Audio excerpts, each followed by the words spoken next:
मैं भाग लिया क्योंकि सत्संग बताते हैं बहुत मुश्किल से मिलता है, बड़े भाग से मिलता है। रामायण में भी कहा है कि बड़े भाग्य मिले सत्संगा, बिन प्रयास होत है भवंगा। सत्संग सुनने के लिए प्रयास करने पड़ते हैं कुछ न कुछ, तब जाकर के सत्संग सुना जाता है। और सत्संग सुनते समय दो चीज़ों का ध्यान रखना चाहिए, एक तो अंदर का शोर, एक बाहर का शोर। ये दोनों शोर ख़त्म हो जाने चाहिए। यानी बाहर का शोर तो शायद हम ख़त्म कर भी लेंगे, लेकिन अंदर में जो वातावरण है अंदर का, वो ख़त्म नहीं होता। पता नहीं मन कहाँ कहाँ चलेवान रहता है। तो इसलिए कहा है कि थोड़ा अंदर और बाहर का शोर ख़त्म करके और सत्संग के ऊपर ध्यान दीजिए। यही आपके लिए कल्याणकारी सत्संग हो सकता है। कहते हैं कि साधन के सत्संग ते थर थर कांपे दे। ध्यान जो लगाता है सत्संग में, ध्यान करके सुनता है, संत लोग कहते हैं कि साधन के सत्संग ते थर थर कांपे दे। कबहु भाव कुभाव ते मत मिट जाए स्ने। शिष्य कहता है अपने प्रेमियों से, दूसरों से, कि मेरा मन हर समय डरता है। तो कहते हैं क्यों भाई, क्यों डरता है? कि जो मेरा मन आज गुरु चरणों में जुड़ा हुआ है, सत्संग में जुड़ा हुआ है, सेवा में जुड़ा हुआ है, तो मेरे को भय है कि कब भाव को भाव, कि कब मन जवाब दे दे सत्संग सुनने से, कब मन विचलित हो जाए।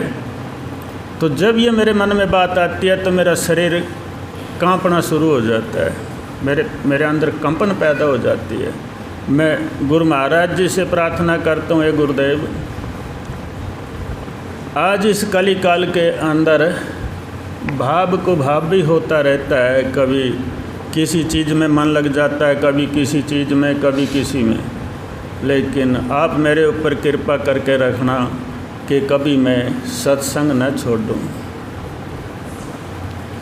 तो मन में भय था,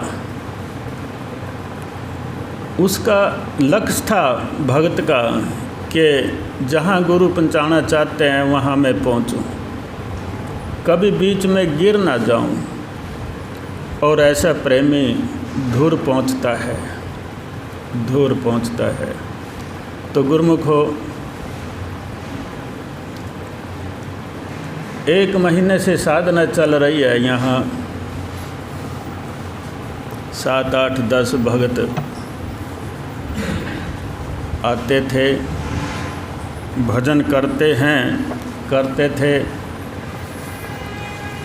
पहली बार साधना में आए, लेकिन थोड़ा मन तो चलेवान रहता ही है। तो थोड़ी देर बैठ गए, फिर लेट गए, फिर बैठ गए, फिर लेट गए, फिर घूमन चले गए। यानी इस तरीके से जड़ टाइम पूरा कराया है। लेकिन मज़े की बात एक रही, जो वो हरकत करते थे वो सारी बात मेरे से बता देते थे, आज ये हरकत हुई। मैं तो इसी में खुश रहता था। फिर भैया अपनी छुपी बात जो है वो बता तो रहे हैं। भजन करो ना करो, लेकिन उनका ध्यान लेट रहे हैं, बैठ रहे हैं, कुछ भी कर रहे हैं, मेरे कमरे के दरवाजे पर था ध्यान, मेरे कमरे के दरवाजे पर रहता था। जब मेरा गेट खुलता था उसी टाइम मैंने बैठे दिख रहे थे एकदम, चाहे कोई सो भी रहा है। एकदम बैठे दिखते थे।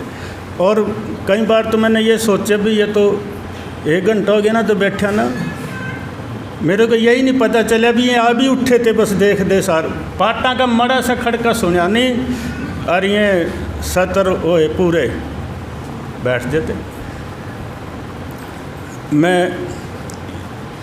मैं ऐसी साधना से भी खुश हूँ, बहुत खुश हूँ, क्योंकि किसी का लड़का बीड़ी पीता था,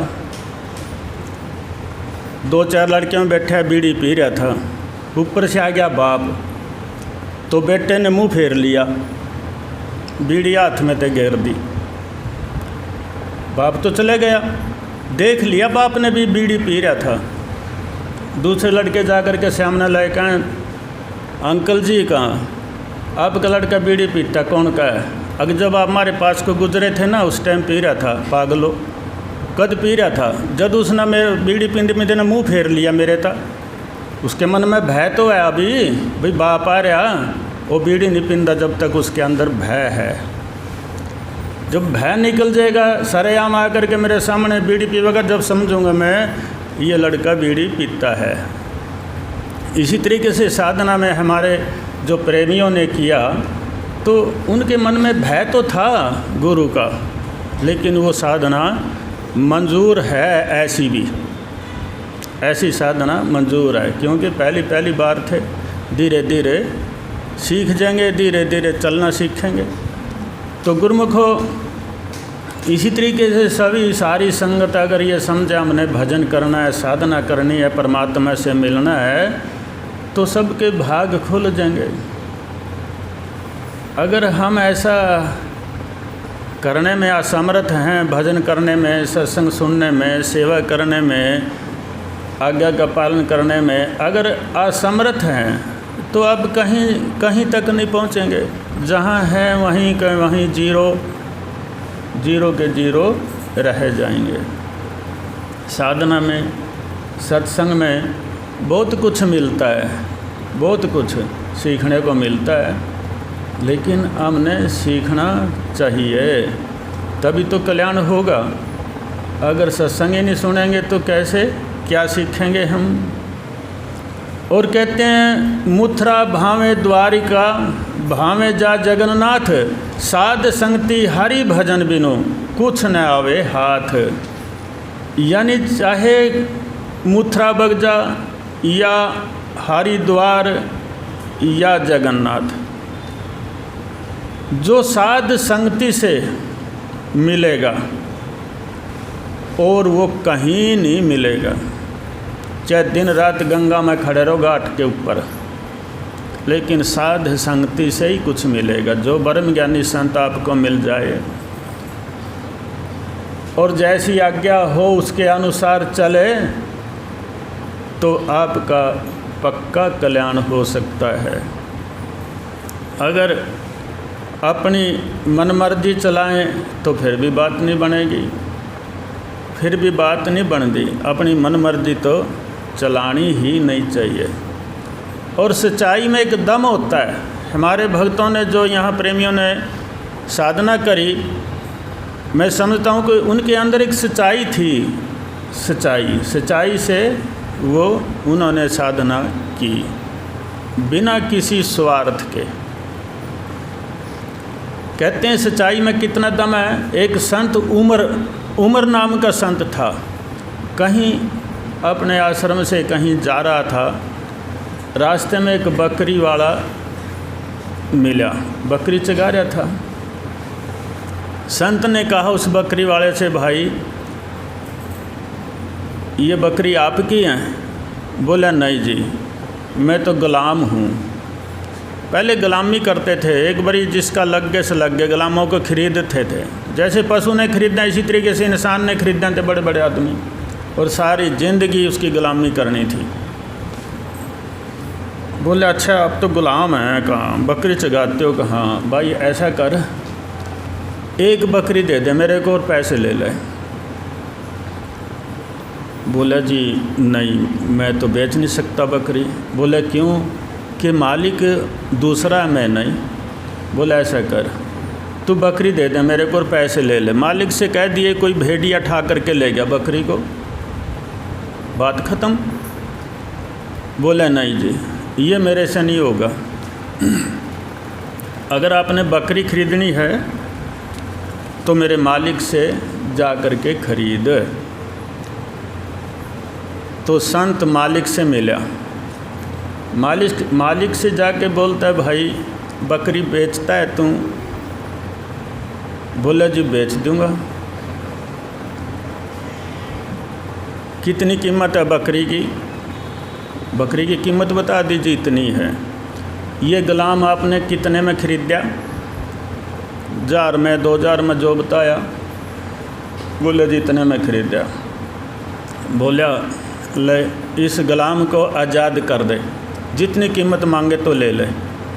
तो संत ने उससे जितनी कीमत मांगी गुलाम की उतनी कीमत दे दी और उसको आज़ाद करा दिया।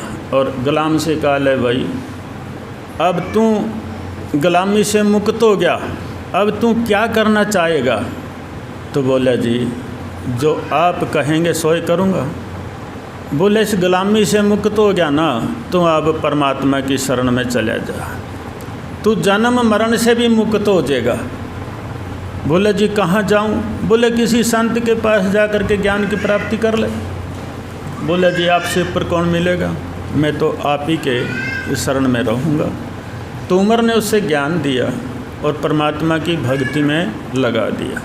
संत इस बात तक खुश होए कि कितना सच्चा आदमी था ये गुलाम, कितना सच्चा। तो सच्चाई ने मुक्त करा दिया।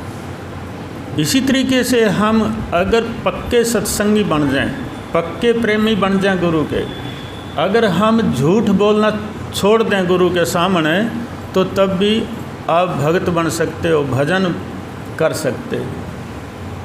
हेरा फेरी करना, झूठ बोलना, इसका त्याग कर देना ही चाहिए हमें। असल में तो हर जगह करना चाहिए, लेकिन गुरु के दरबार में तो कर ही देना चाहिए। और धीरे धीरे आदत पड़ जाएगी, सच बोलने की आदत पड़ जाएगी। लेकिन जब हम चाहेंगे परमात्मा से मिलन करना, उसके नज़दीक लगना, तो सत्संग, सेवा, सुमरन, आज्ञा का पालन, ये 4 चीज़ बड़ी ज़रूरी हैं। जो भक्त उससे मिलना चाहता है और मिलेगा, वो परमपिता परमात्मा मिलेगा उसको आकर के। ये पक्की बात है कि नहीं मिलता।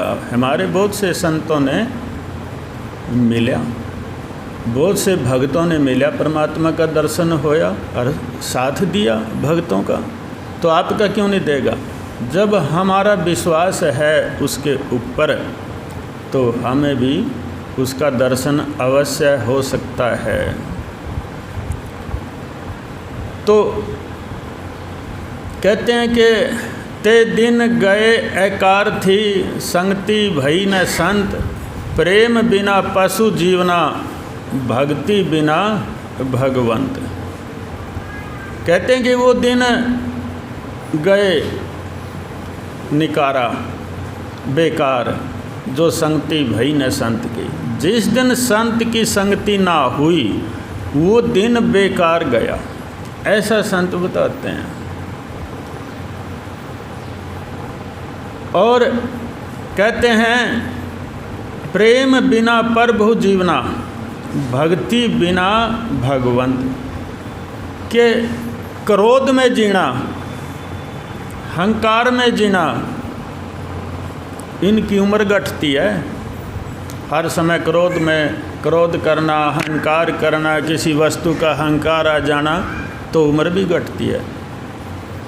तो और प्रेम का जीना, प्रेम में जिएंगे तो बस आपका बड़ा काम बनेगा, आपका परिवार भी ठीक शांत रहेगा अगर प्रेम से रहेंगे। अगर क्रोध करेंगे, क्रोध में रहेंगे, तो बस आपका जीना भी बेकार है, आपके परिवार का भी जीना बेकार है। क्यों? शांति बिना तो कुछ भी नहीं हो सकता है। अशांत रहना दिन रात, नींद भी नहीं आती चैन से। तो शांति तो फिर कहाँ मिलेगी? सत्संग में। प्रेम कहाँ मिलेगा? सत्संग में। और तो कहीं मिल ही नहीं सकता। कोई भी वस्तु ऐसी नहीं जहाँ प्रेम मिल सकता है।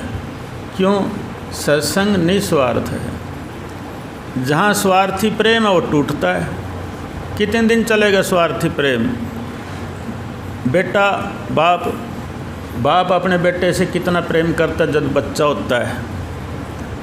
जब बच्चा जवान हो जाता है तो बाप के साथ अनबोल भी हो जाते हैं कहीं तो, और प्रेम भी टूट जाता है बीच से। वो स्वार्थी प्रेम था। गुरु और शिष्य का प्रेम सच्चा होता है। अगर कोई जान ले गुरु के दरबार में आकर के, भाई सच्चा प्रेम क्या है, किसको कहते हैं सच्चा प्रेम, तो गुरुमुखो उस सच्चे प्रेम को पाने के लिए पता नहीं कितने कितने किलोमीटर, 100 किलोमीटर पहले लोग गुरुओं के दर्शन करने के लिए जाते थे पैदल, और कई कई महीने दरबार में रहते थे, और वो भक्त बने, वो संत बने। हम तो घर के बाहर आ गए, अगर सत्संग होता है तो तब भी टाइम नहीं मिलता सत्संग का। पता बगैर सत्संग के इंसान का जीना संत लोग बताते हैं कि बेकार है। कहते हैं कि जो घर गुरु की भक्ति नाही, संत नहीं मेहमान, ता घर जम डेरा दिया, जीवत भय समसान। यानी कहते हैं जिस घर में गुरु की भक्ति नहीं है तो उस घर में संत भी मेहमान नहीं हो सकता, और जिस घर में गुरु की भक्ति है वहाँ संत भी मेहमान होते हैं। और कहते हैं कि जहाँ गुरु भक्ति नहीं है ता घर जम डेरा दिया, वहाँ भूतों का वास हो जाता है। जो गुरु भक्त नहीं है, जिन्होंने गुरु ज्ञान की प्राप्ति नहीं करी, जो सत्संग में नहीं आए गए, तो वहाँ भूतों का वास हो जाता है। और यहाँ तो ये कहते हैं कि यम का वास, यानी उस तभी भूतों से भी बड़ा वास यम का, यमराज का वास, जहाँ गुरु भक्ति नहीं। तो गुरु भक्ति बड़ी ज़रूरी है, बहुत ज़रूरी है। क्यों ज़रूरी है? कि जैसे तरह तरह के दुखों से हम विचलित रहते हैं 24 घंटे। अगर हम किसी गुरु की शरण ले लें तो आधा दुख तो हमारा वैसे ही ख़त्म हो जाएगा। हमें दिखेगा हमारे सिर पे गुरु है, तो आधा दुख वैसे ही ख़त्म हो जाएगा। लेकिन हमारी श्रद्धा, हमारी भावना जब पूरी तरह से बन जाएगी तो पता कि हम एक परम पिता परमात्मा के दास बन सकते हैं। परमात्मा हमारे घर का पहरा देगा अगर हम उस परमात्मा के बन जाएं। तो बताइए उठा, फिर जहाँ परमात्मा का वास होगा वहाँ कौन वस्तु, कौन चीज़ आकर के दुख दे सकती है? नहीं दे सकती। कर्म ऐसे कर्म कर लेते हैं हम जिसके कारण दुख पाते हैं, कर्मों के कारण दुख पाते हैं। कोई कर्म ऐसा कर लिया जिससे दुख की प्राप्ति हुई, ऐसा कर्म करिए जिससे सुख मिले। एक शब्द है,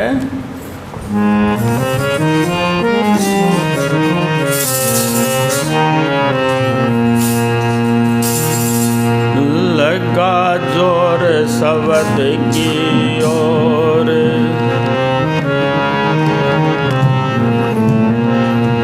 हाँ लगा जोर शब्द की ओर,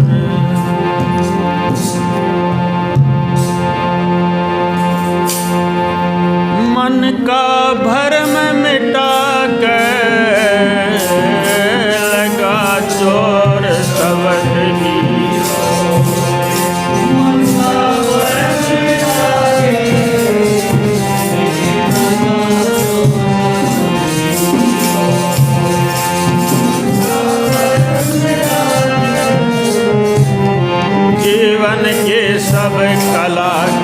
अपना देखो जरा लगा के, लगा जोर छोड़ की ओर।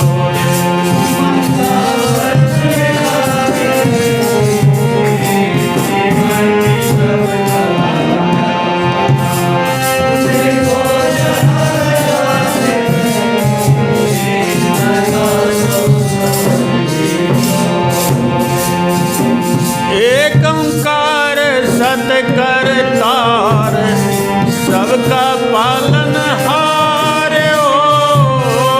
एक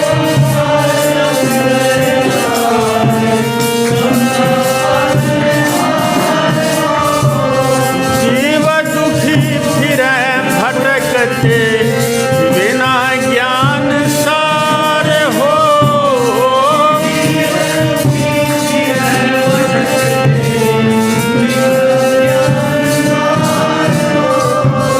सतगुरु ज्ञान के दाता, सतगुरु ज्ञान के दाता, खोले पट घट के, सब कला कल्पना देखो जरा लगा गए हो।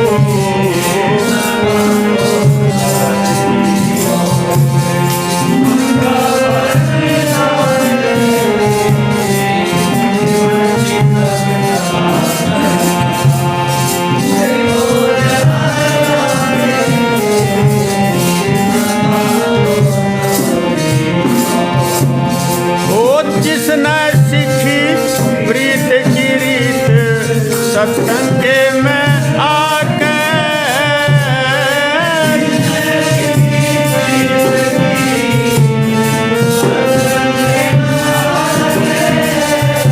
वो छोड़ के मान बढ़ाई, प्रभु का गुण गा के।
सत्संग में भी आते हैं, भजन भी करते होंगे, लेकिन जैसे इस शब्द के अंदर कहा कि जीवन की सब कला कल्पना, जो आपकी अंतःकरण है, जो आपकी चित्तवृत्ति हैं, यानी पूरी तरह से उनको लगा करके भजन करें। 10 मिनट, 5 मिनट, घंटा, जितनी देर भी हो सके तो उतनी देर पूरी तरह से लगा के उस परमात्मा में, उस शब्द में उसके भजन करे, तभी तो कुछ पावेगा। अगर हमारी चित्तवृत्तियाँ विचलित हैं, सत्संग नहीं सुन पाते, भजन नहीं कर सकते, तो इंसान का कर्म क्या है? पहली तो बात यही नहीं जाना। पहले युगों में गुरुकुल होते थे। गुरुकुलों में सबसे पहले यही सिखाया जाता था कि इंसान का धर्म क्या है, इंसान को क्या करना चाहिए और सत्संग में कितना बल है। ये पहले युगों में गुरुकुलों में पढ़ाते थे और वो ऋषि बनते थे, संत बनते थे, महापुरुष बनते थे। जैसी कथा है, राजा आज नाम का हुआ। राजा आज कोई किसी ऋषि ने कुछ, उस राजा से कोई कर्म ऐसा बन गया, ऋषि ने उससे श्राप दे दिया और श्राप दिया भी, जा तू अजगर बन जा। अब राजा घबराया, हाथ जोड़ करके चरणों में गिर गया, प्रार्थना करने लगा, महाराज श्राप तो दे दिया, लेकिन इसका कटने का कोई जरिया तो बता दे, मेरा उद्धार कैसे होगा। तो ऋषि ने कहा, तू प्रार्थना करता है, श्राप तो अब लग गया, लेकिन आपकी पीढ़ी में, आपकी गद्दी के ऊपर जो 7वां राजा आएगा, वो ज्ञानी होगा, भगत होगा, प्रेमी होगा और उसके दरबार में सत्संग 24 घंटे चलेगा, हर रोज़ सत्संग होगा। तो उस टाइम तू वहाँ रहेगा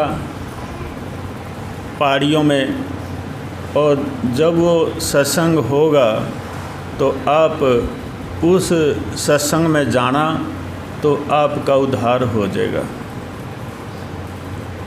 अब ये समझना अपने भी सत्संग के अंदर कितनी ताकत है। बात है त्रेता युग की। तो 7वीं पीढ़ी में राजा जनक आया। राजा जनक के यहाँ हर रोज़ सत्संग होता था। देश विदेश के बड़े बड़े विद्वान आते थे और सत्संग आकर के करते थे। सारी जनता सुनती थी राजा जनक की सत्संग। तो एक दिन क्या होता है, पहाड़ी से एक अजगर निकला और सीधा जहाँ सत्संग हो रहा था वहाँ पहुँच गया। अब जैसे संगत बैठी और वो संगत में बढ़ गया, संगत में भागदड़ मच गई।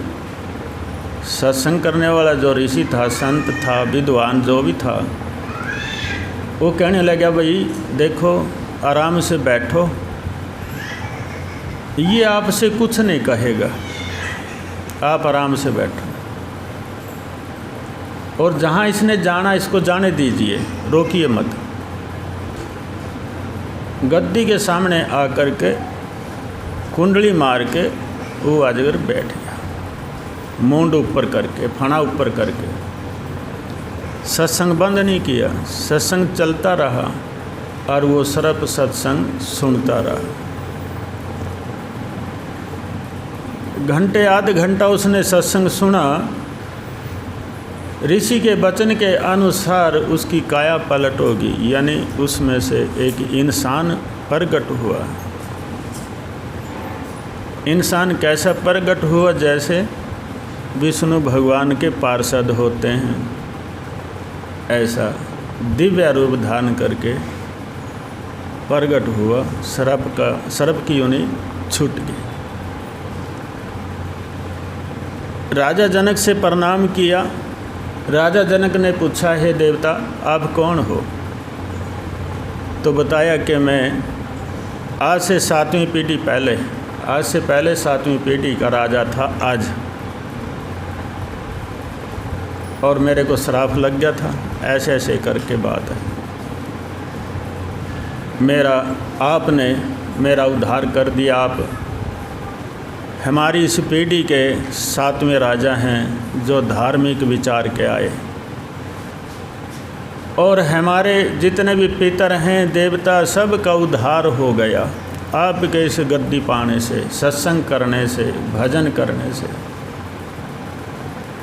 सब जितने गए थे पितर बने, सब का उद्धार हो गया, वो बैकुंठ में गए सब। तो गुरुमुखो, सत्संग सुनने से अपना अपना उद्धार नहीं, हमारे पितरों का भी उद्धार होता है। हम मान लीजिए पितरों की पूजा करते हैं, देवताओं की पूजा करते हैं, वहाँ पूजा करने से तो उद्धार होगा ना होगा, लेकिन सत्संग सुनने से, आप मान लो ध्यान से सत्संग सुनेंगे, जो आपका पितर है उसका भी कल्याण होगा और आपका भी होगा। अगर जब सत्संग सुनेंगे तो 2-4 ईंट दर करके आप वहाँ हल्दी चावल दाल ले करके माथा टेक आते, भी पितर की पूजा कर दी। ये कोई पूजा नहीं है पितर की, ये शास्त्रों में किसी में भी ये प्रथा नहीं है जो आप जिस ढंग से पूजा करते हैं। अगर पितरों के आप भक्त हैं, पितरों को मानते हैं, आप सत्संग सुनिए। आपके पितर भी सत्संग सुन सकते हैं आपके साथ आकर के, और वो बड़े खुश होंगे। हो सकता है आपने वो बहुत कुछ दे सकते हैं। एक जगह है जहाँ से मेरे पास कुछ मरीज आए थे, उनके पास बच्चा नहीं था, तो कुछ दिनों के बाद एक पितर प्रकट हो गया। मैंने पितर से प्रार्थना करी, बिन के घर बच्चा नहीं है, बच्चा हो जाएगा? बोले हो जाएंगे। तो उस टाइम वो पितर 3 लड़के कह करके गया था, और तीनों लड़के हुए। वो पितर सत्संग से कितना खुश हुआ। तो पितर भी जिसके ऊपर खुश हो जाते हैं, वो भी बहुत कुछ दे देते हैं, क्यों? तो अपने पितर है ना, आगे अपने बच्चे समझते हैं। और हमारी उल्टी प्रथा, पितर नाराज हो गया, बुजुर्ग कभी नाराज हो करा, बुजुर्गों को पितर कहते हैं। बुजुर्ग कभी नाराज होते ही नहीं, अपने बच्चों को तकलीफ़ नहीं देते, लेकिन हम उनको बुरा कर देते हैं। आप तो चाहे ना करें, लेकिन आप किसी से पूछेंगे वो कर देंगे आपका पितर नाराज है। एक मोटी सी भाषा है, बस क्या करना, पाठ करा ले, पितर खुश हो जाएंगे। नहीं, जहाँ सत्य का सत्संग चलता है, जहाँ उस परमात्मा की चर्चा चलती है, वहाँ सुनिए जा करके, सब कुछ ठीक हो जाता है। तो गुरुमुखो कहते हैं, अगर आप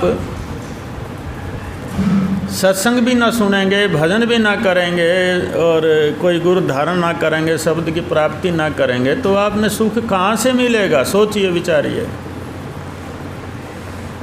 आपने तो सुख मिल ही नहीं सकता। फिर जैसे आपकी धरती के अंदर पानी है, और बगैर पानी फसल नहीं होती। अगर आपने कोई सलाह दे दे भी इसमें ट्यूब लगवा ले, पानी आएगा, फसल होगी, आप ट्यूबवेल लगाएंगे, 11 पाइप जाएगा, पानी निकलेगा, मोटर चलेगी, पानी खेत में बढ़ेगा तो फसल होगी। ज़मीन भी आपकी थी लेकिन बगैर पानी फसल नहीं। इसी तरीके से शरीर तो अपना ही है। शरीर के अंदर परमात्मा आत्मा है, जिसको आत्मा कहते हैं। आत्मा ही परमात्मा है, परमात्मा ही आत्मा है। हमने अपनी आत्मा को जानना है, अपने अंदर में ही जानना है, कहीं नहीं जाना। आप अपने घर में ही उसको जान ले, घर में ही भजन कर ले, बैठ कर के उसको याद कर ले, आपके अच्छे दिन आ जाएंगे। आपके अंदर ही तो है। जैसे ज़मीन तो आप ही की थी, आपको ज्ञान नहीं था ट्यूबवेल से पानी आता है। जब ज्ञान हो गया तो पानी मिल गया। इसी तरीके से आपको ज्ञान मिल जाए किसी संत से तो आपके अंदर ज्ञान की प्राप्ति हो गई, तो आप अपना उद्धार कर सकते हैं, इसमें कोई शक नहीं। कहते हैं कि कबीर संगत साध की नित परति कीजे जाए, दुर्मति दूर वहावसी देसी सुमति जगाए। कहते हैं कि संगत साध की नित परति कीजे। संत कबीर तो कहते हैं नित रोजाना करिए। कहते हैं दुर्मति, अगर तेरी दुर्गति हो रही है ना, कोई तेरे पास आपत्ति है, वो दूर हो जाएगी, अपने आप ही दूर हो जाएगी सत्संग सुनने से। और देसी सुमति जगाए, आपकी जो चित्त वृत्ति हैं वो जाग जाएंगी, वो अच्छा अच्छा सोचेंगी, बुरा सोचने की नहीं, ना अपना ना दूसरे का, अच्छा अच्छा सोचेंगे। और जहाँ अच्छा अच्छा की सोच शुरू हो जाती है फिर तो अच्छा ही अच्छा करेगा इंसान, वहाँ फिर नुकसान का तो काम ही नहीं रहता।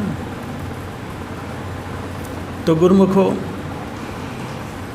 थोड़ा विचार करके तो देख, थोड़ा भजन करके तो देख, सत्संग सुन के तो देख, तैं दिल से निस्वार्थ हो करके। स्वार्थ तो पूरा परमात्मा करेगा, अपने आप ही कर देगा जो मन के हमारे भाव है उसके अनुसार। लेकिन हमारे अंदर एक श्रद्धा, एक निष्ठा यानी पक्की होनी चाहिए भी मैंने परमात्मा का भजन करना है, सत्संग सुनना है। तो बस कहते हैं संगति से सुख उपजे और कुसंगति से दुख जाए जोए। कुसंगति से तो दुख ही आएगा और संगति से सुख आता है। कह कबीर तहाँ जाइए साध संग जहाँ होए। आप निकारत ना फिरिए, निकारत ना फिरिए, आप अपने को थोड़ा सा समझा, दूसरे के समझाने के बजाय थोड़ा अपने को समझा, अपनी चित्तवृत्तियों को समझा भी मैं ठीक चल रहा हूँ या नहीं। अगर नहीं आपकी समझ में बात आवे तो किसी संत के पास जाओ, किसी गुरु के पास जाओ, ब्रह्म ज्ञानी संत के पास जाइए, अपनी बात वहाँ रखिए तो आपका सवाल सुलझा देंगे, आपको अच्छे रास्ता लगा देंगे। अपने को समझा करके रखिए, मैं ठीक चल रहा हूँ या नहीं, मैं ठीक चलता हूँ या नहीं, मैं ठीक कर रहा हूँ या नहीं। थोड़ा ये समझ के चलना, समझ के। तो जब समझदारी से चलेंगे तो बस हमारा कल्याण पक्का है। गुरु की आज्ञा का पालन करेंगे तो कल्याण पक्का है। एक संत के पास 2 शिष्य थे, 2 शिष्य बनाए शुरू में। तो उसने देखा भी एक शिष्य थोड़ा घूमने फिरने के योग्य है। बोले बेटा बस जा प्रचार कर ज्ञान का, बस यही सबसे बड़ा काम है। सत्संग कर, लोगों को जगा, उनकी आस्था भगवान में बने। बस ये करो, मेरे पास बैठ कर के क्या लोगे। पहली बार घर आश्रम से निकला तो क्या होया, एक गांव में सबसे पहले शराबियों की पार्टी टकर गई। जाकर के उनके पास खड़ा हो गया तो वो हाथ जोड़ करके प्रार्थना करने लगा, भाई साहब थोड़ी मेरी बात सुनो। उसको यही नहीं पता था ये शराब पी रहे, भी शराब क्या करती है, इंसान का क्या बना देती है। तो वो 3-4 बार उसने ये बात कही। एक शराबी ने कहा कि ठहर जा, सुनेंगे आपकी बात। जब उन्हें पी पाली पूरी और एक शराबी होकर के खड़ा, उसकी बाँह पकड़ करके डांगरों के गुआड़ में ले गया। बोले ऐसा कर, इन मैसों को खजा, नहीं खजाई तो तेना पिटेंगे। उन्होंने कहा भाई ठीक है। वो मैसों की सेवा में लग गया जैसे उसने कहा था। तो जितने डंगर थे उसने पूरी तरह से खजाए, कपड़ा ले करके उनको सफाई करी, यानी वो भोला था, लग गया सेवा में। भी सेवा करनी, गुरु महाराज जी भी कहते हैं सेवा करनी चाहिए। भाई अच्छी सेवा मिल गई पशुओं की। तो श्याम ने जब धार काटने का टाइम हुआ तो जो डंगर मिलते थे वो बड़े प्रेम से मिले।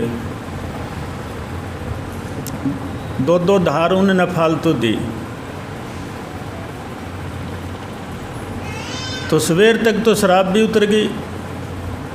तो परिवार में इस बात की चर्चा हुई, भाई इसने तो कुछ ऐसी खाद करी, डंगरों को ऐसी सफाई करी तो सारे डंगर खुश हैं और दूध भी ज़्यादा दिया। यूँ है कौन इससे, ये तो पूछो। एक बुजुर्ग आया, पूछता भाई आप कौन हैं, कहाँ से आए। कहते हैं मैं फलानी जगह से आया अपने गुरु के आश्रम से। गुरु ने कहा था भी जा ज्ञान का प्रचार कर। तो मैं इनसे कहने लगा भाई मेरी बात सुनो, ये मेरे पकड़ का यहाँ ले आए भी इनमें संगी सेवा कर। तुम्हारे गुरु भी कहते हैं सेवा करनी चाहिए, तो मैंने तो इनमें संगी सेवा करनी शुरू कर दी। आप में से किसी आदमी ने मेरे को लगा दिया। तो बुजुर्ग ने सोची हो ये तो कोई संत का चेला है और ज्ञान का प्रचार करने के लिए आया था और बेचारा मैं समय लगा दिया, मेरे बेटे शराबी ना। यहाँ पर देखिए एक ज्ञान का प्रचार करने के लिए आया और बुजुर्ग कहता है अपने बेटे का कसूर काटता है। क्यों काटता है? वो शराबी था, वो शराबी था, शराब में कितना ऐब था। तो बुजुर्ग कहता है हे संत जी आप ये बताइए क्या सुनाना चाहते हो। तो उसने कहा मैं ये सुनाना चाहता हूँ कि आप ये समझिए कि मेरा ये शरीर मानव का किसने दिया और जिसने दिया उसकी याद कर ले। तो उस बुजुर्ग ने सोचा ओहो ये तो कभी भी नहीं याद करे हमने, जिसने ये शरीर दिया न्यू को वो कौन है। वो परमपिता परमात्मा सृष्टि रचयिता सबका एक ही है, उसको जानो। न्यू कैसे जाने? हमारा फलाने गाँव में आश्रम है मेरे गुरु का, वहाँ आओ फलाने दिन। बोले ठीक है हम आवेंगे। तो वो वहाँ से अगले गाँव में गया। अब जिसने जो करना है गुरु की आज्ञा का पालन वो करेगा। कहीं धमकावेंगे भी, कहीं पचकारेंगे भी, कहीं शीश भी देवेंगे। हर किस्म का आदमी मिलता है प्रचार करने में। अगले गांव में गया तो ताश खेलने वाले की पार्टी बैठी, ताश खेलना। उनसे भी हाथ जोड़ करके प्रार्थना करी भाई मेरी बात सुनो। बोले एक बाजी खेल लन दे और फिर सुनेंगे। बाजी बाजी कर दो, दिन छिप गया। जब ताश से हटे तो अपना अपना उठ के चल दिए।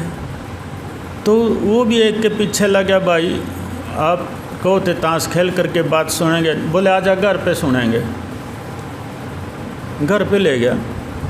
बोले पहला खाना खा ले। खाना खिला दिया।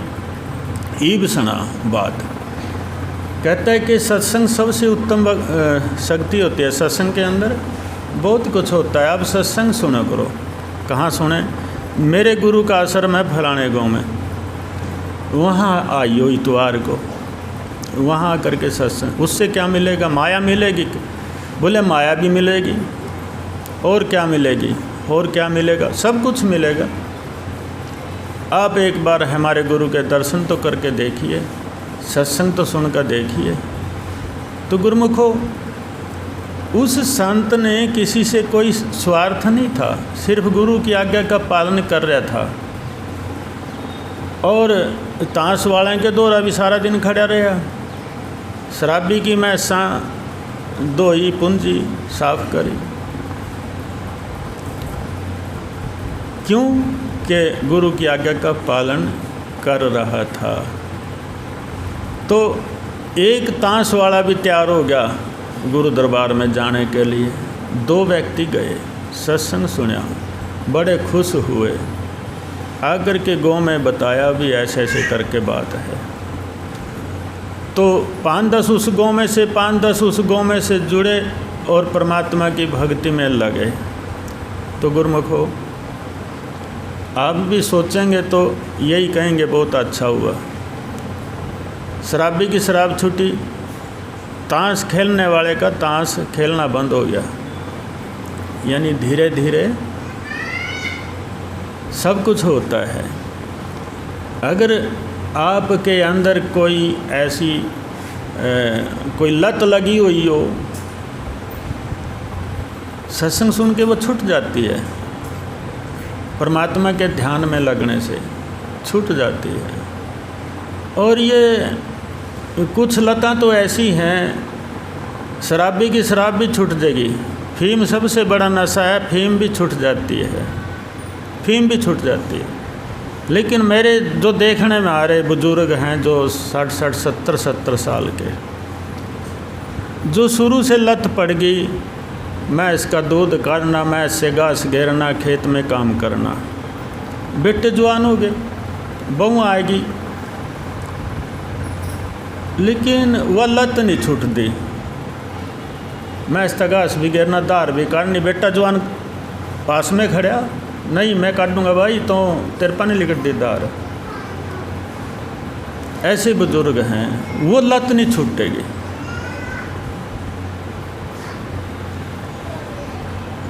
छूटती नहीं, चाहे कितना भी जोर लगा ले कोई संत, वो लत है। वो सोचता है मेरे बगैर ये सारा काम खराब हो जाएगा, मैं ही इस काम को करता हूँ।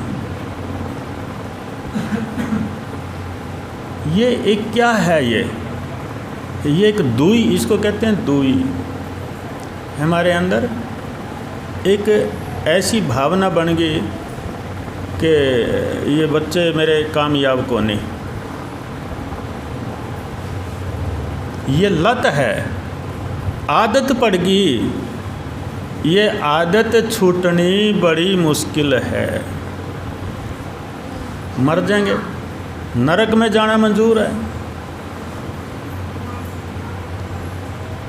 लेकिन घास घेरना नहीं छोड़ देंगे। एक सच्ची घटना बताता हूँ। यूपी में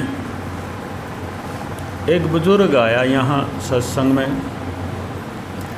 मैंने कहा भी तो सारा कुछ छोड़ कर यहाँ आ जा, बस परमात्मा के भजन में लग जा, तेरी ज़िंदगी बन जाएगी। बोला जी डंगरों का काम है, डंगर तो मेरे बगैर रहने के नहीं। मैं कहा तेरी मर्जी है, देख लिए भाई। 5-10 दिन के बाद मैं समय बढ़े कि मैं इसने मारा धक्का, उसकी कुल्ली उतर गई। सच्ची घटना बता रहा। कुल्ली चढ़ियो नहीं, बुजुर्गों की कुल्ली उतर जा फिर कड़ा चढ़ा थी। 3-4 साल दिया, 4-5 कुल्ली उतरे, लेकिन मैं संतगास तो नहीं पड़ा और ना ही दूध लिकड़ा उससे। अब तो खाट में ही पड़ा बस। चलते फिरते भी दर्द होता था। तो ये जो तमा है, एक कामना है, इन बुजुर्गों की कुल्ली बेशक टूट जो, लेकिन सत्संग में रहना, दरबार में रहना इनके लिए बड़ा मुश्किल है, बहुत मुश्किल है। तो माताएं हैं, इनकी दशा ऐसी है, हम कहते भी सत्संग में आए करो, अगर जी टाइम सा काट के आवेंगे तो आए करो। आती हैं, साधना भी करो। घर में लड़की जवान है जी, भैया भी सच्ची बात है, लड़की के पास रहना भी चाहिए, रह ले। लड़की की शादी कर दी, लड़के की शादी कर दी, भाई ये बहू अकेली रहेगी। चलो भाई, बहू का बच्चा हो गया, भाई यूँ बच्चे न राखूँ मैं, वो बच्चा खिलाना पड़ता है बहू पर, तो काम ही काम हुआ, बच्चे ने रखेगी काम करेगी, भैया भी मुश्किल है, बच्चे ने खिला ले और क्या करेगी। तो कहीं तो फिर बुढ़िया होगी ना, वहाँ घर क्या ना बहू आना, उन्हीं बहू आना कूड़े में बैठा दी, रोटी देनी छोड़ दी, कहीं तो दिया का पड़ी, दिया का जाकर रोटी खाओ। मैं जिनसे मैंने ये बोला भी तो यहीं रहना शुरू कर दे, साधना करे करो, भगवान का भजन करे करो, वो अब कहीं जोगी नहीं रही, कहीं जोगी। तो गुरुमुख हो, भजन करना है तो आप ने ये सारा कारोबार सब थोड़ा मन से कम करना पड़ेगा, तभी होगा, वो नहीं होगा।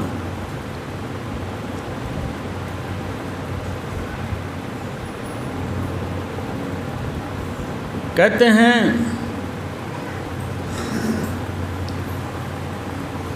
कबीरता से संग करूं, जोरे भजे सतनाम। संत कबीर कहता है मैं उसका संग करूंगा जो परमात्मा का भजन करने वाला, उसका मैं साथ नहीं छोड़ दूंगा, उसके मैं बार बार घर जाऊंगा, मेरे पास आए ना आए, लेकिन मैं ज़रूर जाऊंगा।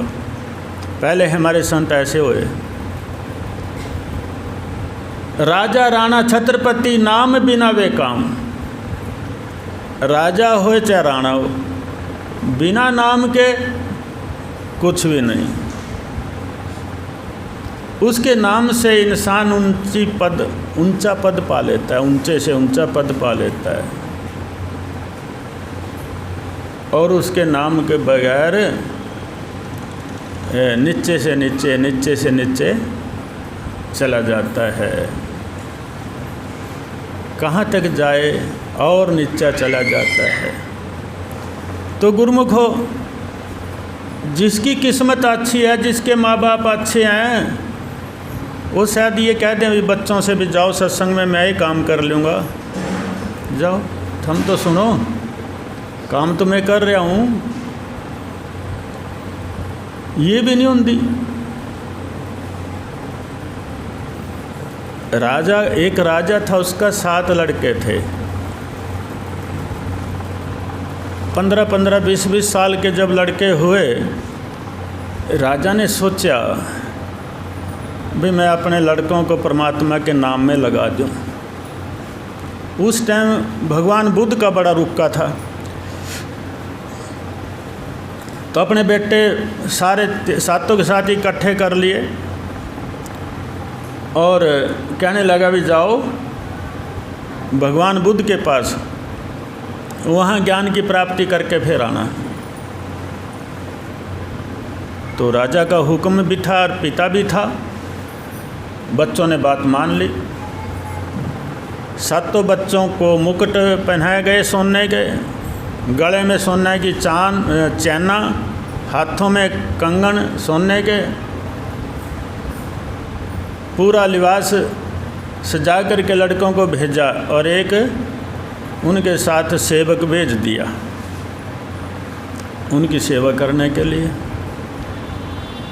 महात्मा बुद्ध के पास पहुंच गए। भगवान बुद्ध ने देखा भी ऐसे लगते हैं किसी राजा के राजकुमार हों। बैठ गए, बैठने के आसन दे दिए। तो कहा है राजकुमारों, ऐसे लगते हो तुम राजा के किसी के राजकुमार है। कहाँ जी, फलाने राज्य के राजकुमार हैं हम।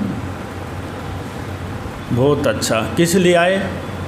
अग जी आपसे कुछ दीक्षा पाने के लिए आए, कोई शिक्षा प्राप्त करने के लिए आए, हमारे पिता ने आपके पास भेजा है। बोले बहुत अच्छा भाई, तुम्हारा पिता जो राजा होते हुए उसने इतनी सूझी कि आप सातों बच्चों को भेज दिया। बहुत अच्छा। सत्संग सुनाया।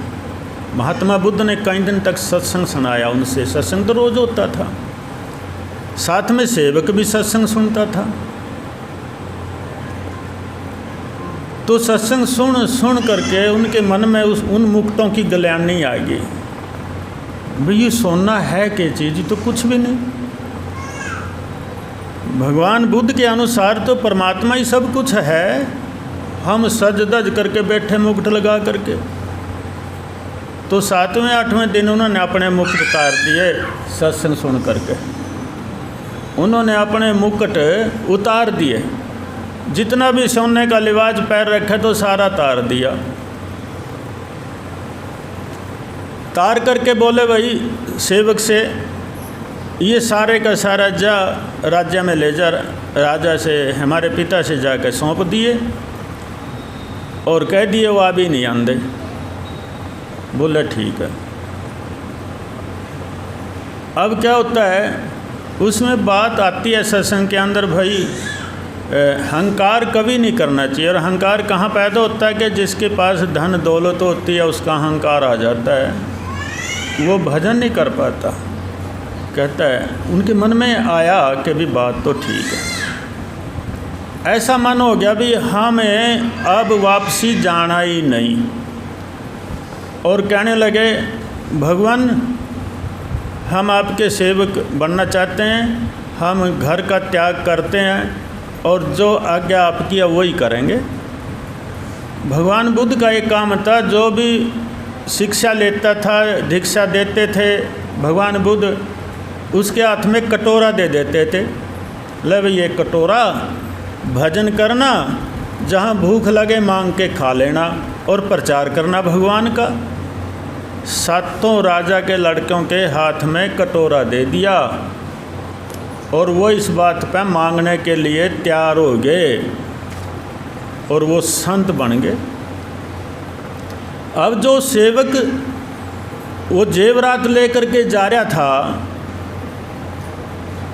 तो मन में जाते जाते विचार आया, मैं ये जेवरात राजा से सौंपूंगा। कभी राजा ये नहीं सोच ले भाई मेरे तो लड़के कहीं मार करके यूँ उनके जेवरात लूट लिया सारे, और इस पे खपे नहीं, इसलिए यहाँ लेकर के आ गया। उसके मन के विचार ऐसे होने लगे।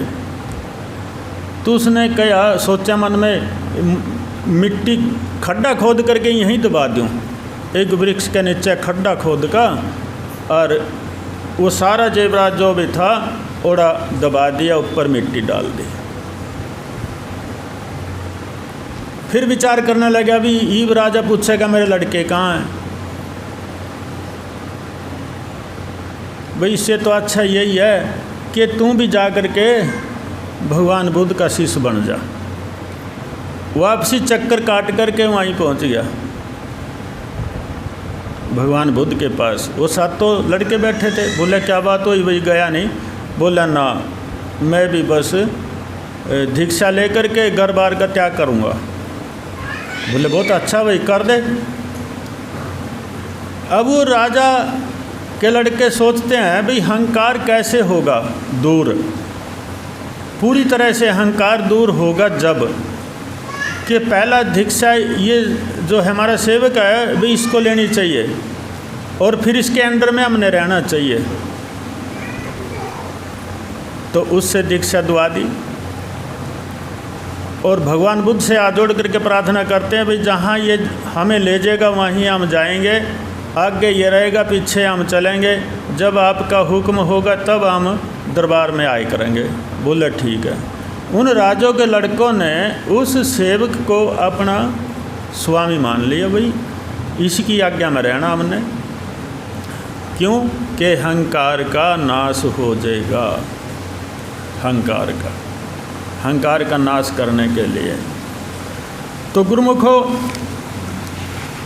अगर हम ये आदत छोड़ दें बुजुर्ग होकर के धार काटने वाली, घास घेरने वाली,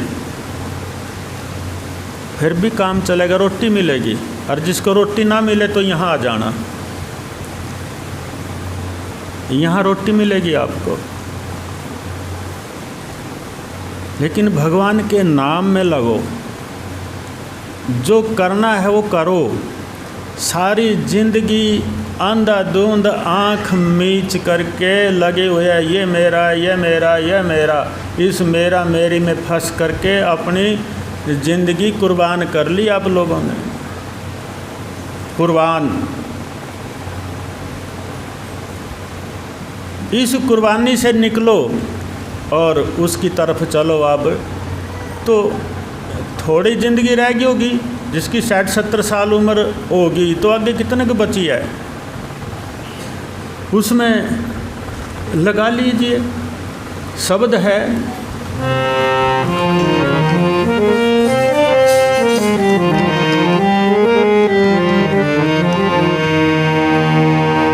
जग में कौन तुम्हारा, जग में कौन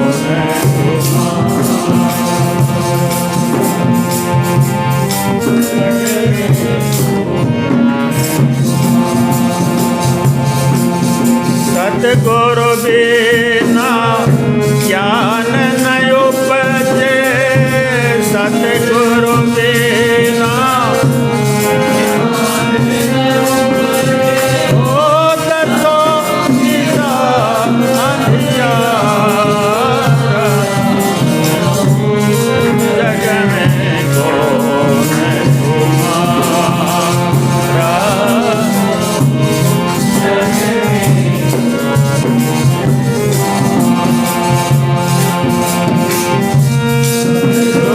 Yeah.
चित के अंदर चेत देख तो विरती बना के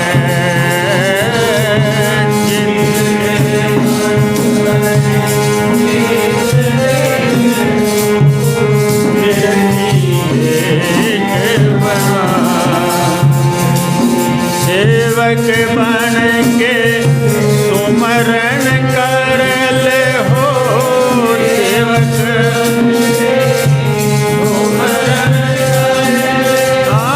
खुल के अगम द्वार जग में कौन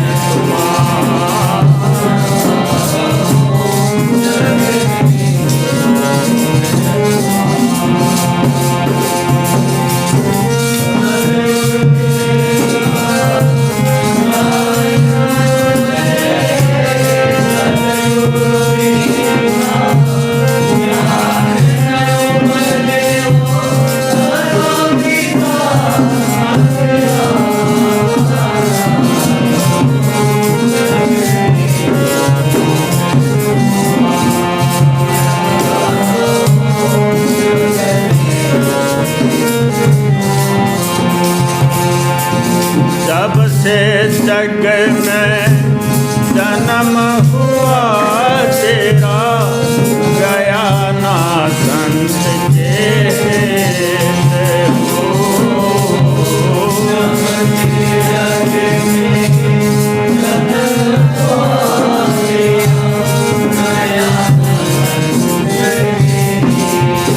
काया तोड़ी माया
सबके अंदर सब बसे हैं सब आँखों का तारा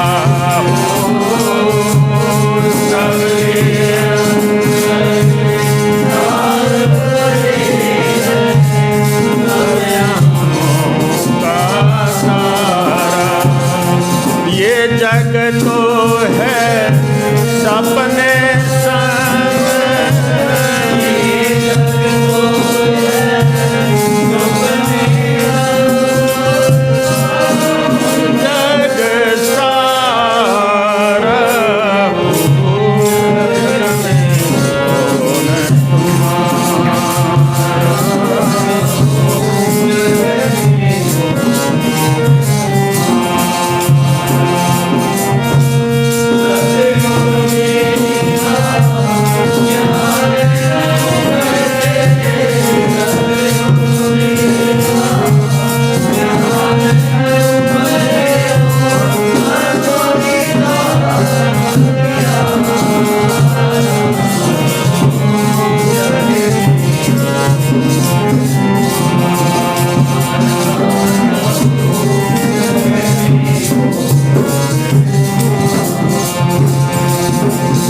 सुख के सतगुरु साक्षी देखो आप पिता के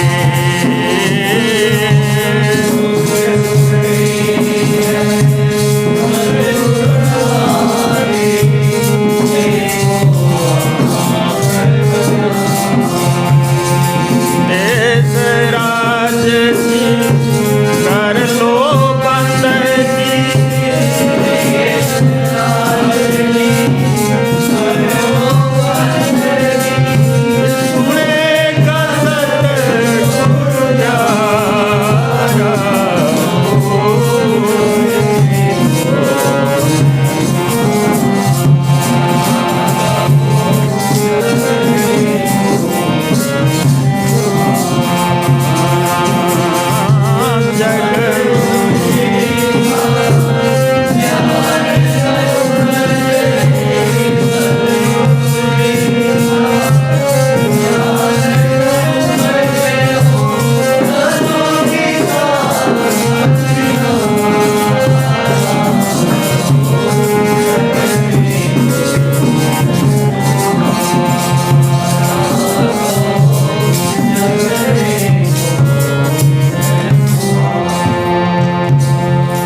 विचार करके देख इस संसार में हमारा कौन है।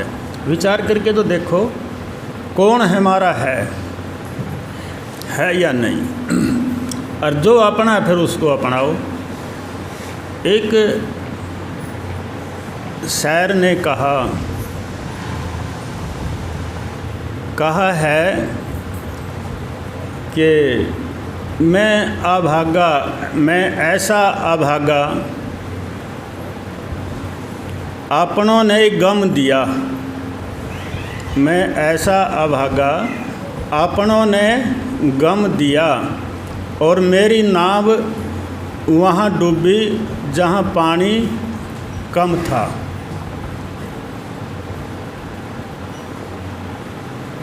यानी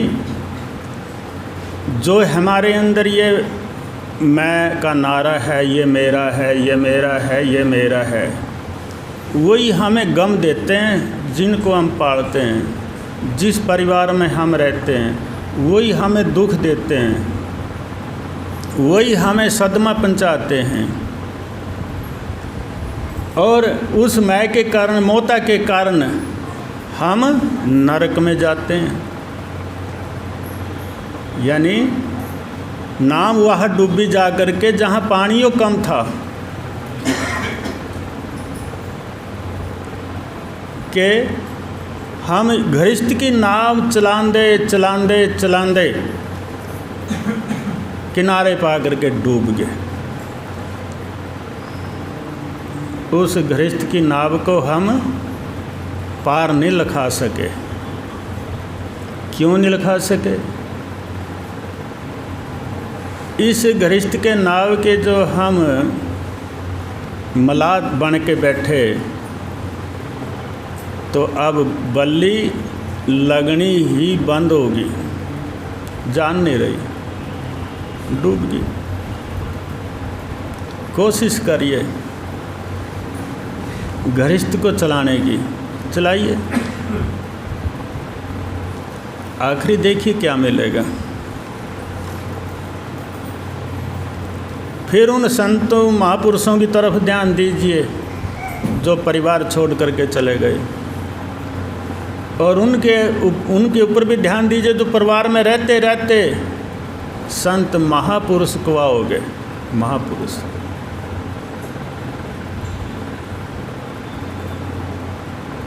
महापुरुष कुआ हो गए।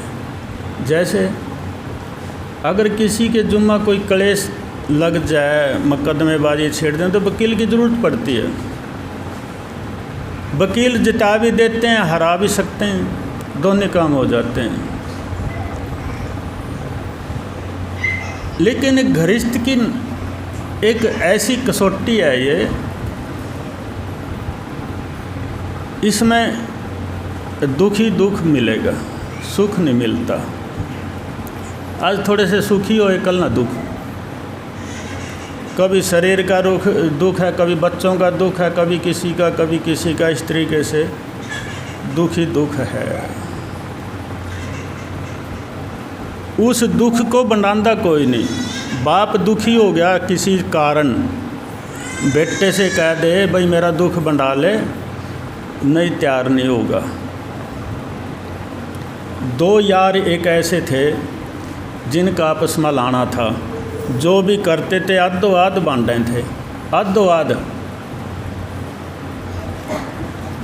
एक उनकी ये वजह थी भाई जो भी हम करेंगे उसमें बस आधो आध है। बोले ठीक है भाई। लेकिन एक यार से कुछ गलती होगी, उसकी शिकायत कर दी थाने में, पुलिस आई, पकड़ के लेगी।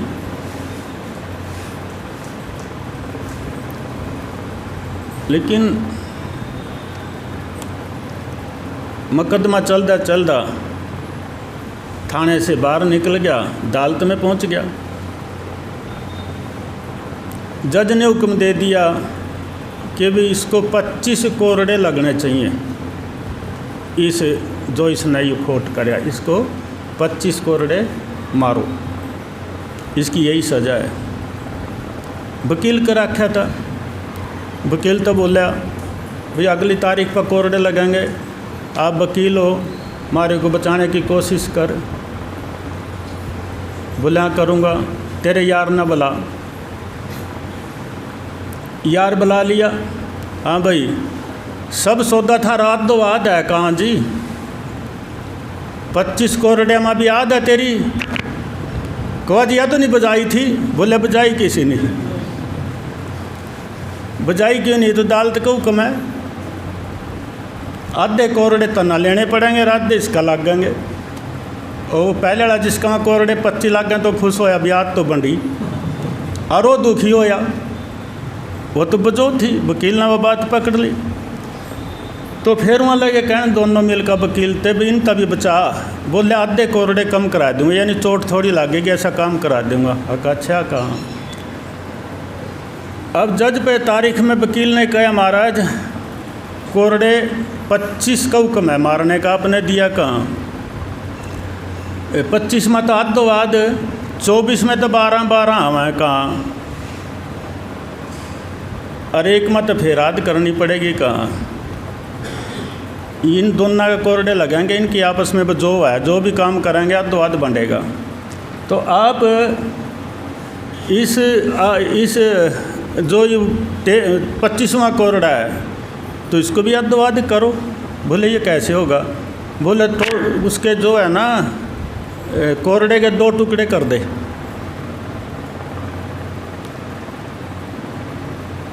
दो टुकड़े कर दे, आधा कोरडा बन जाएगा, आधा उसका लगेगा आधा उसका लगेगा, पूरा कोरडा हो जाएगा। बोले चलो भाई, कोरडे के 2 टुकड़े कर दिए। और लंबा तो ज़्यादा चोट मारा था ना, अब वो छोटा हो गया, तो फिर वहाँ बड़ा लेने लग गए। जज साहब से बोले जी कोरडे तो अब यही हुक्म था मारने का, यही कोरडा लगेगा, आधा इसका लगेगा आधा उसका लगेगा। तो वकील ने ऐसी सूझबूझ से काफ़ी चोट से बचा दिए, काफ़ी चोट से। इसी तरीके से आप परिवार में रहते हैं, मेरा एक सजो है, दुख सुख पुण्य पाप हर आदमी से हुआ, जाने में या अनजाने में होता है, या नहीं कि नहीं होगा, होता है। आप अपने परिवार से ये तो कुछ हो, बहुआ ना बिठा करके, बेटा ना बिठा करके, भाई मैं कमा रहा हूँ, उसमें तो कमाई थम ले रहे सारी, लेकिन जो मेरे से पाप हो रहे इनमें तभी लोगे कि नहीं, ये भी थोड़ा सा मशवरा कर लेना चाहिए परिवार के साथ, जिसको हम अपना अपना कहते हैं। देखो तो कितने हम भरेंगे थारे पाप में लेने के लिए। तो गुरुमुखो, अंधाधुंध भी नहीं चलना चाहिए, थोड़ा विचार करके भी चलना चाहिए क्या करना है। अब इतनी उम्र होगी, इस अगली उम्र में क्या करना है। तो संत लोग बचाने के लिए आते हैं, मरवाने के लिए नहीं किसी को।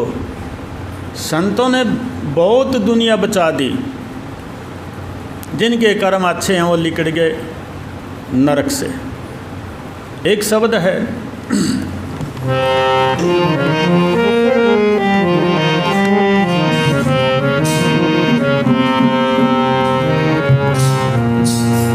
गणी गई थोड़ी रहेगी, गणी गई थोड़ी रहेगी, क्यों करता अभिमान, ये जिंदगानी बुलबुला पानी, सच्ची करके मान हो, गणी गई और थोड़ी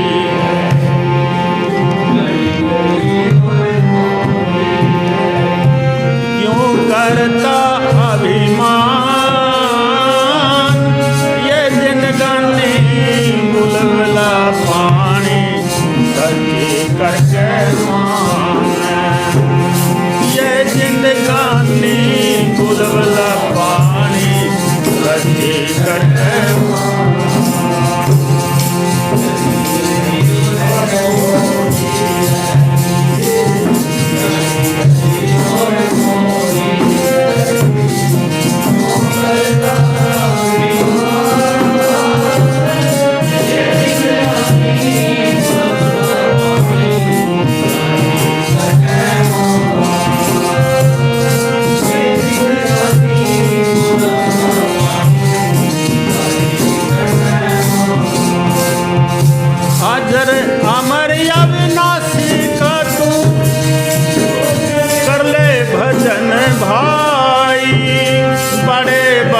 बलधारियों की जान काल ने खाई। आदरे अमर अविनाशी कर ले भजन भाई, बड़े बड़े बलधारियों की जान काल ने खाई।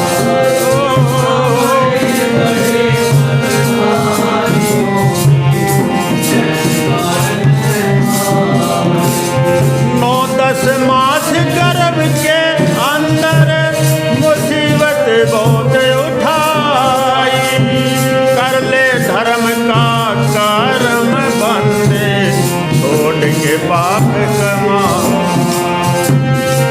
कर ले धर्म का कर्म छोड़ के पाप कमाई। झूठ की मुट्ठी खोल बगा दे, झूठ की मुट्ठी खोल लगा दे, तेरी सोच हो जवान। ये जिंदगानी बुलबुला पानी सच्ची करके, ये जिंदगानी बुलबुला पानी सच्ची करके। नारायण ने माया रच दी तेरी वृक्षा पान को, इसमें तू मत ना फंसिए पर मुसीबत जान को।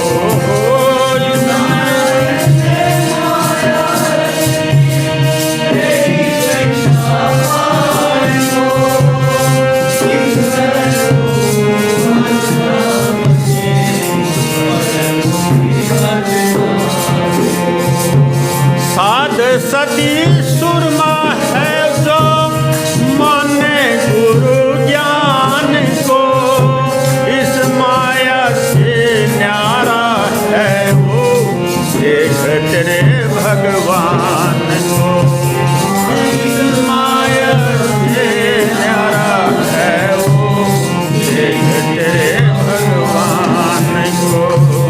वो अविनाशी घट घट वासी, वो अविनाशी घट घट वासी, हर के देख जान। जिंदगानी बुलबुला पानी सच्ची करके मान। ओ ये जिंदगानी बुलबुला पानी सच्ची करके मान। तेरे साथ के साथ छोड़ गए चले दे बधाई, अब के पिछड़े फिर मिले ना सुन ले मेरे भाई। अब के पिछड़े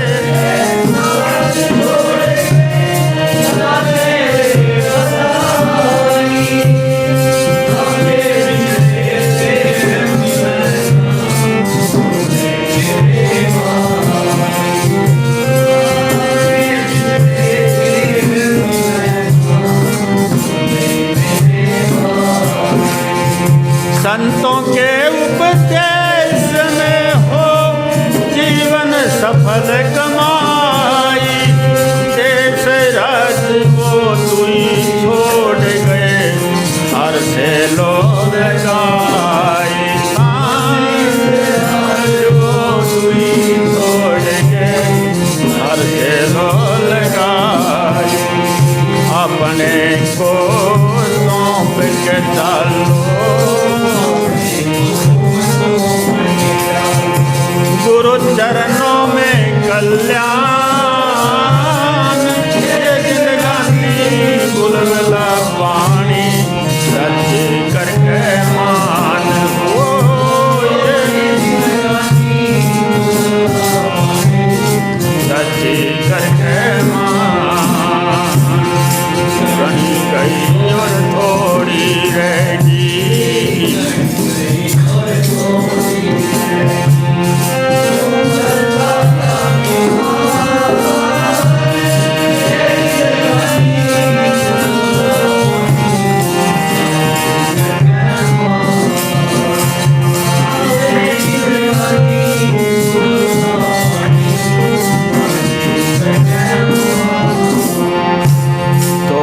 गुरुमुख का है जा पल दर्शन साध का ता पल की भलियारी, सत नाम रसना बसे लीजे जन्म सुधारी। के कहते हैं कि जितनी देर अपने गुरु के पास संगत रहती है, जो सेवक अपने गुरु के पास रहता है, वो पल उसके लिए भागाड़ी है। उस यहाँ तक कहते हैं कि उस जीव की भलियारी, परमात्मा भी इसमें बड़ा खुश होता है। और आगे कहते हैं सत नाम रसना बसे, कि जितनी देर गुरु के संग रहेगा तो उसकी जीवा के ऊपर भगवान का नाम ही रहेगा, नाम का जाप करेगा। और लेजे जन्म सुधारी, उसका जन्म सुधर जाएगा। जो गुरु की संगत करता है, परमात्मा का भजन करता है, उसका जन्म सुधर जाता है। गुरुमुखो, सत्संग एक वो नैया है जो गहरे से गहरे समुद्र में जा कर के पार कर देती है। कितनी लंबा चौड़ा समुद्र हो, कई 1000 किलोमीटर का समुद्र हो, उसको भी सत्संग की नैया जीव को पार कर देती है। पापी से पापी भी आ जाए, सत्संग सुन ले, गुरु का शिष्य बन जाए, उसकी भी नैया पार हो जाती है। सत्संग कोई छोटी वस्तु नहीं है। कलयुग के अंदर तो भजन ना हो लेकिन सत्संग सुनता रहे, उसका भी कल्याण बताया जाता है। तो गुरुमुखो, आप भाग्यवान हैं, बड़े प्रेम से आप सारी संगत ने सत्संग सुना और इसका लाभ उठाना है। घर जा कर के भूलना नहीं, अपने आप को जानना है, दूसरों को भी जनाना है, तभी तो हमारा कल्याण होगा। तो सतगुरु शरणम, सतगुरु शरणम, सतगुरु शरणम।